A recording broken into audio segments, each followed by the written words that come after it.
चंद साल कबल जब चाइना में जलजला आया तो लोगों की बड़ी तादाद इस कुदरती आफत की जद में आई। शहर की कई इमारतें मलबे का ढेर बन गईं। इमारतों का मलबा हटाने में कई दिन लगे। जब एक इमारत का मलबा हटाया गया तो एक 2 साला बच्चा और इसकी मां को बेहोशी की हालत में निकाला गया। मां के दोनों हाथों की उंगलियां जख्मी थीं। इसके अलावा न बच्चे को खरोश आई और न ही मां को। दोनों को अस्पताल मुंतकिल किया गया और चंद दिनों में मां और बच्चे की हालत बेहतर हो गई। जब मां से पूछा गया कि आपके दोनों हाथों की उंगलियां जख्मी कैसे हुई, मां ने बताया, कुछ दिन बच्चे को मैं अपना दूध पिलाती रही।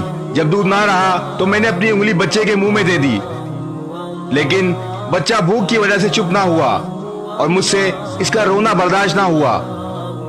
फिर मैंने अपनी उंगली को जख्मी किया। जब इसमें से खून निकलने लगा तो मैंने उंगली बच्चे के मुंह में दे दी। इस तरह मैंने अपना खून पिलाकर बाकी दिनों अपने बच्चे को जिंदा रखा। ऐ मां, तुझे सलाम। दोस्तों, अपने वालिदैन की कदर करो। वालिदैन अल्लाह का दिया हुआ अनमोल तोहफा है। अगर ये हमसे रूठ के चले गए तो हमसे अर्श का रहमान नाराज हो जाएगा। अल्लाह ताला हमें अपने वालिदैन की कदर और खिदमत करने की तौफीक अता फरमाए। आमीन। इस वीडियो को शेयर जरूर करें। हो सकता है आपके एक शेयर से ये बात किसी के दिल में उतर जाए।